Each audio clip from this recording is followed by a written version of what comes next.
Jeez. Look at that. It's like a snow globe. New for A snow 2017. globe from Krypton. PlayStation 9's new electronic spores tap straight Holy into your adrenal gland. Yeah, look at that shit. That's your whole future, man. PS9 has improved Surgically thermal implanted. scanners, a mind control system, Oh my god. You're just like punching the air, but you think you're seeing stuff. Well, I mean, like, don't those stars from Joey Diaz, don't they take care of that problem? telepathic personal music.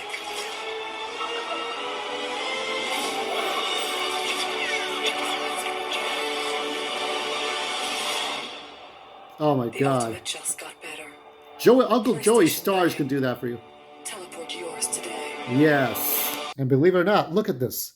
This has been made with PlayStation 9 graphics. You can't even tell if this is the real world or if it's computer graphics. Look at that. Look at the PS9 graphics. Look at that. Look at all that detail. The AI is so good, you can't even tell if this is real or fake. Look at the hand. Look at the hand details. Look at the hairs. Holy shit. This is PS9 right here. Oh my god. Let me show you the detail in the everything from the table to the to the Steam Deck. Oh my god, it looks like a real Steam Deck. Let me just put my Switch on top of that.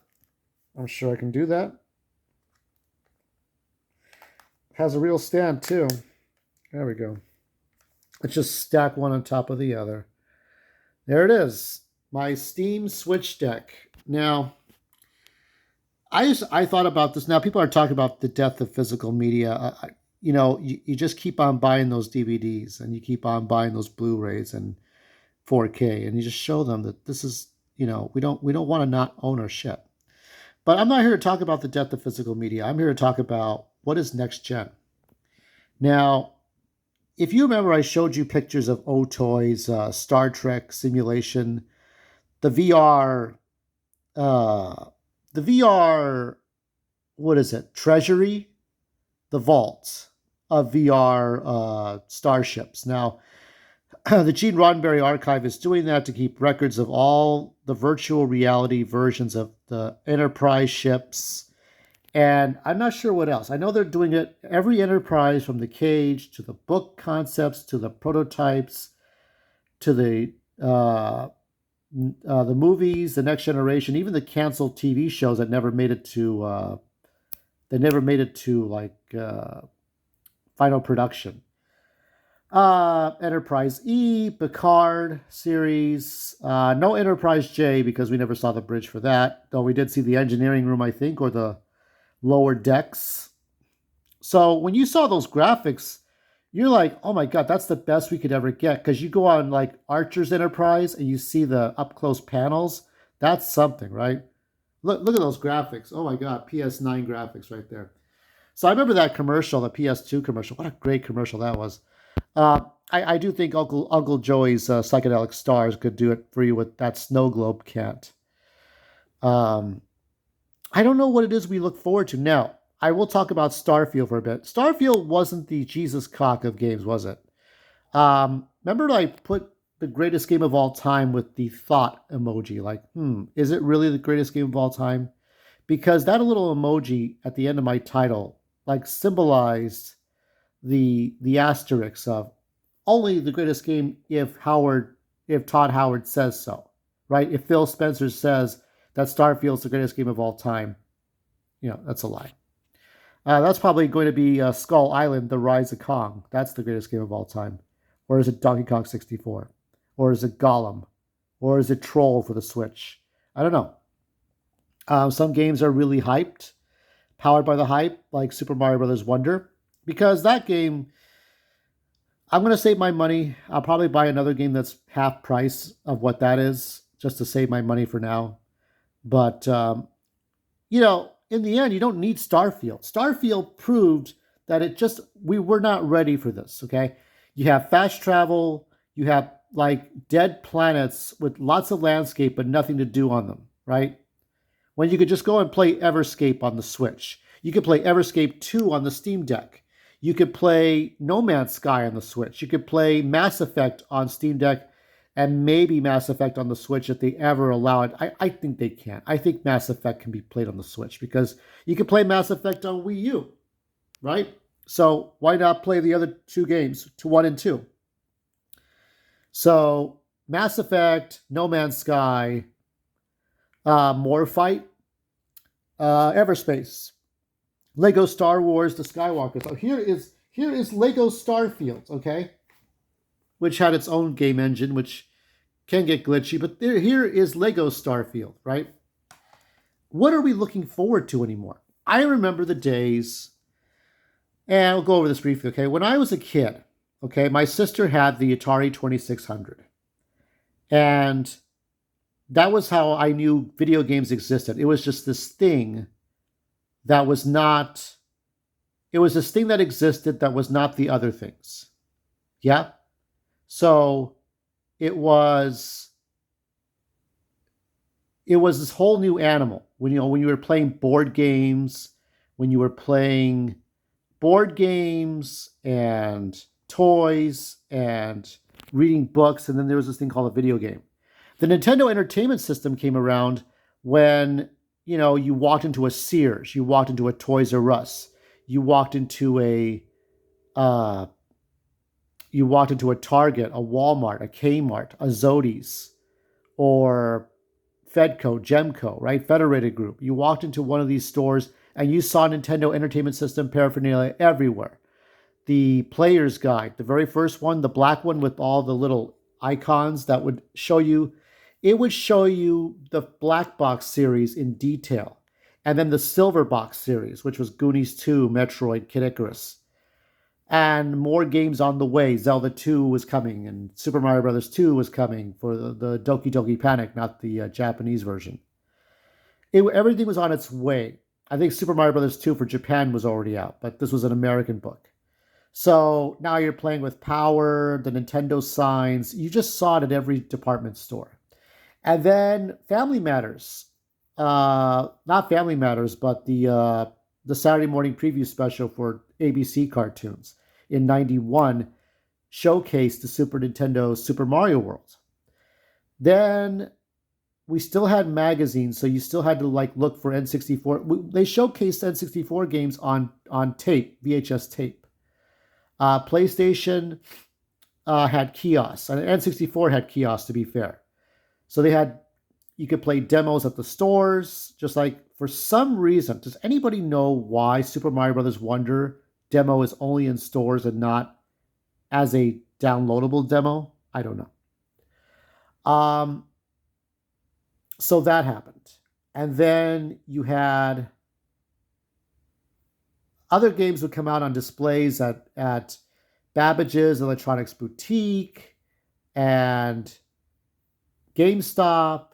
And then you go on IGN.com. Remember when IGN.com, back in the 2000s, used to paywall their reviews for like a couple of months or so, and that was really dumb move. This was back in the early 2000s. They used to put like Batman Dark Tomorrow or some games on the GameCube behind a paywall, so you would never know what the reviews were. You had to pay a membership. That was so dumb. I don't even go to the website anymore. I just go on YouTube channel. But I guess my point is that when we played the Atari 2600, there was a game crash. And you would see advertisements for board games and card games and toys.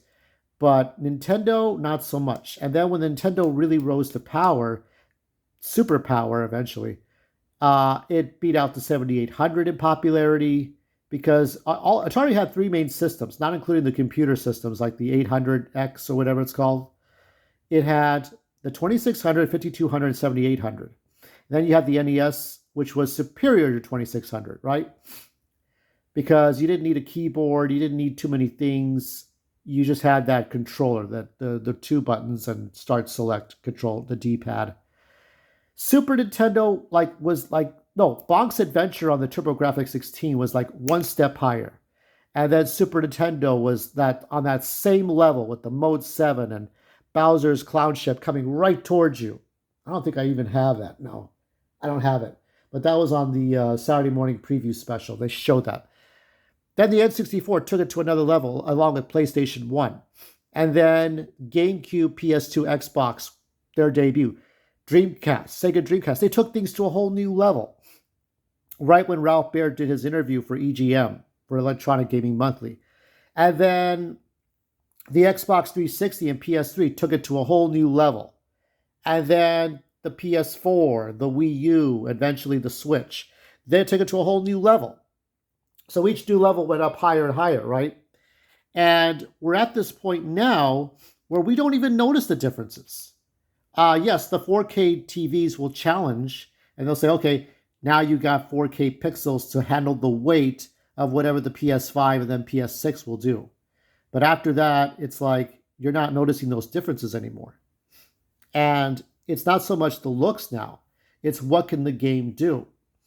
The graphics were... Even I watched Angry Joe's review of Starfield. Sometimes the graphics weren't even getting to that quality.